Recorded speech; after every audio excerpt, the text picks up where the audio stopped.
Hello there, welcome back to the channel, and today we are exploring the Vorta.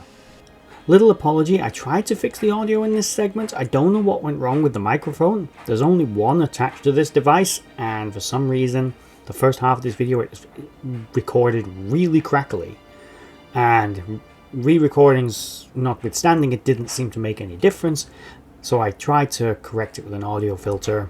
Apologies, the audio kind of gets better about halfway through the video. I don't know what happened. Of the Dominion, loyal servants of the founders and a bane in the side of most other species, greatly distrusted, not unlike Romulans, but somehow incredibly charismatic and attractive as a species. Before we get started, please like, share, subscribe and comment down below, and with that, let's get into it.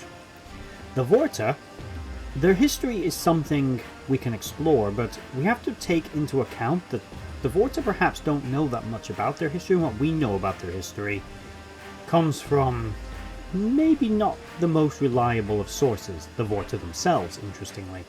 Weyoun once pointed out that the Vorta were once primitive, ape-like tree dwellers, perhaps barely sentient, but friendly and peaceful arboreal creatures that once a family of them gave refuge to a changeling which was being pursued by a bunch of solids, saving its life. The changeling said it would remember and reward the Vorta at a later date, and one day the founders did return and they rose the Vorta up, making them the race we know today.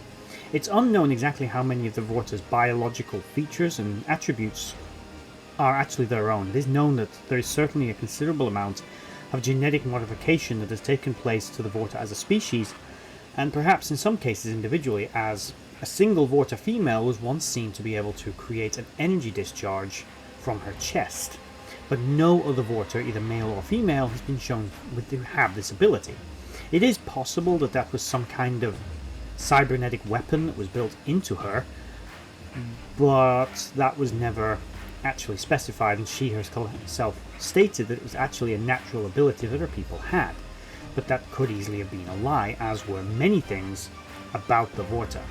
In terms of the race that we would encounter that were part of the Dominion, they had been members of the Dominion for many thousands of years, and the exact age of the Dominion is kind of contradictory. Some sources state it's 2,000 to 2,500 years old, others state that it's up to 10,000 years old. That could mean it's risen and fallen, it could just mean the recorded history of the founders themselves. It's not entirely clear. But if we can take the Vorta at their word that they were once a natural species, unlike the Jem'Hadar, who were modified by the founders, then they were inducted into the Dominion some point in its early creation to work as administrators, ambassadors, scientists, doctors and engineers on behalf of the founders, who themselves didn't want to take command of all of their ships. The Vorta were entrusted with keeping the Jem'Hadar in line, a relationship that would be deeply adversarial, and realistically only the two forces only really stayed in line because they were both fanatically loyal to the founders, believing them to be living gods, and as a result would never betray them or turn against them. And the founders stated the Vorta were in charge, so therefore the Jem'Hadar would follow, although there are instances, numerous instances, of the Jem'Hadar turning on the Vorta for one reason or another. Mostly because they're slimy and untrustworthy for the most part. As I said, in terms of the race that we would encounter, they are humanoid, roughly proportional in size and physical capability to a human. They have very poor eyesight but exceptional hearing. They look kind of like an occupant such as Kess, who was aboard the USS Voyager, although it's not likely that they were related. Their natural lifespan is unknown, but most Vorta were clones. It's also, I should point out, relatively unknown if any Vorta naturally biologically reproduce, or if, like the Jem'Hadar, they are all simply created in a laboratory anymore, or if they even have the capacity for biological reproduction. It's not known, although it is known for a fact that Dominion bioengineering tech is more advanced than that used by the Federation. It's not known if the Dominion had overcome the problem of diminishing returns, which is why there seemed to be a limit to how many individual clones of a specific Vorta there would be, with perhaps 9 or 10 clones being created of a single individual before they kind of, yeah, we're not going to do that anymore. They had figured out a way to transfer knowledge from one Vorta to another, during the cloning process at least, which allowed the Vorta to at least somewhat know everything their previous body had known while they were alive. Whether this meant that they have some kind of backup system or if they transfer the knowledge from the dead body if possible, never been entirely explained.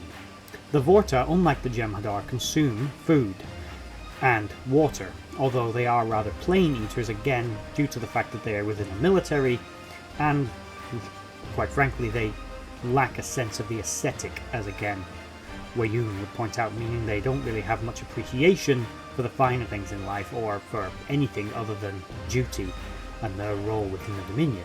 The Vorta were extremely prolific throughout the Dominion. They were not considered particularly individually threatening or menacing by any of the Alpha Quadrants or indeed many of the Gamma Quadrant powers. Most races on both sides of the wormhole had a greater fear of changelings and the Jem'Hadar. The Vorta were seen as more passive, but they were something different. The human evaluation of them was that Vorta simply couldn't be trusted. Everything that they said was suspect. They were fanatically loyal to the Founders, but that was about the only character trait you could really stick to with them, and that they didn't really have any kind of honourable or redeeming qualities that were more synonymous with powers that Starfleet was used to. The Jem'Hadar, for example, were relatively dishonourable, and the Vorta were even more so, with little to no regard for their own soldiers, often willing to sacrifice them, little regard even for their own lives in many cases, although if the Vorta was captured, bear in mind that the Changelings clearly knew this was a possibility with the Vorta, unlike the Jem'Hadar, they were expected to commit suicide, with each one of them having a sort of suicide device implanted within their brain, which would mean that if they were captured, they could die rather quickly and allegedly painlessly, although it was stated and seen that this was not entirely accurate, that the death was rather painful. Vorta are, however, extremely intelligent.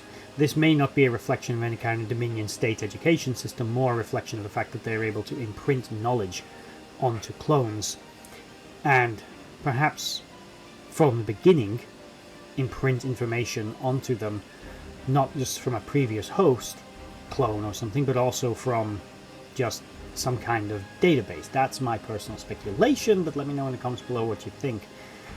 And whether you think the Vorta were actually a natural species or were purely wholly engineered by the Founders.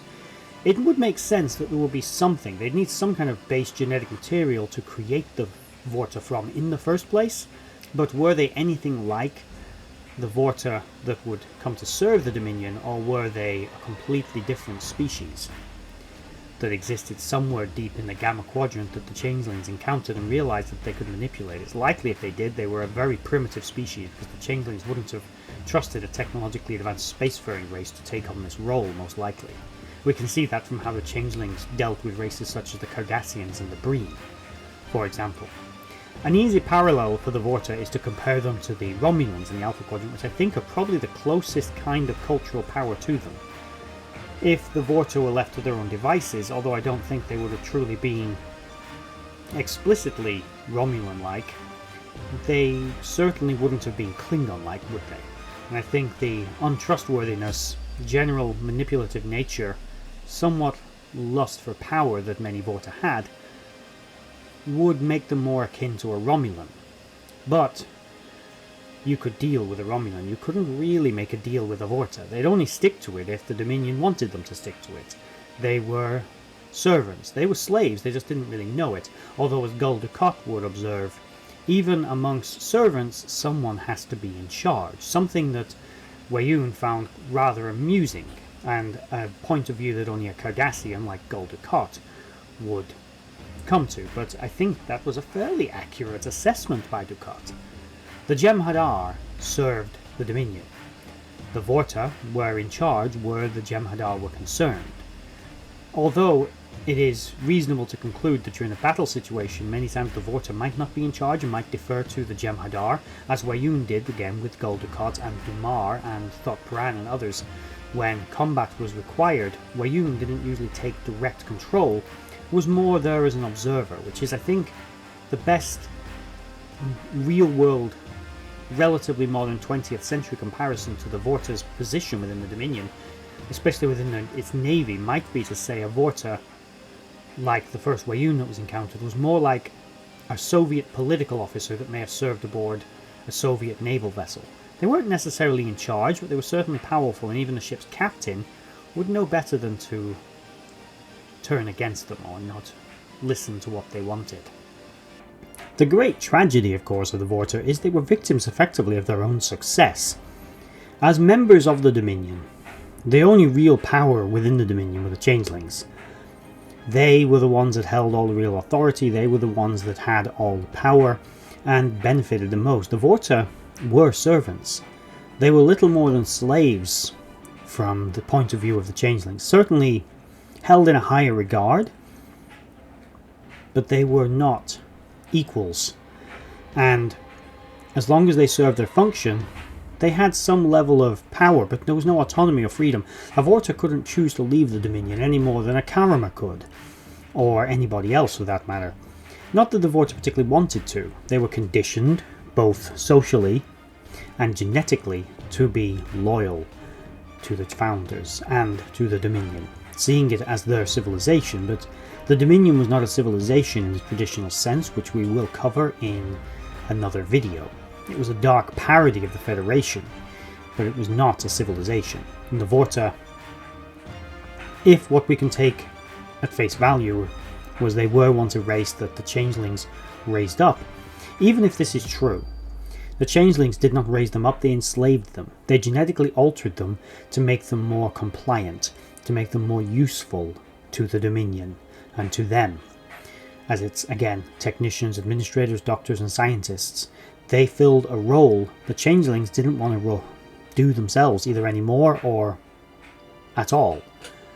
Meaning, they may seem powerful, they may have power within certain circles where other races are concerned, but they are just as much a slave to the Dominion as any race that it had conquered. The only difference was they were on the bridge of the ship that were doing the conquering, but they weren't really their ships. The Jem'Hadar were not their troops, and if the Jem'Hadar had their way, there would be no Vorta.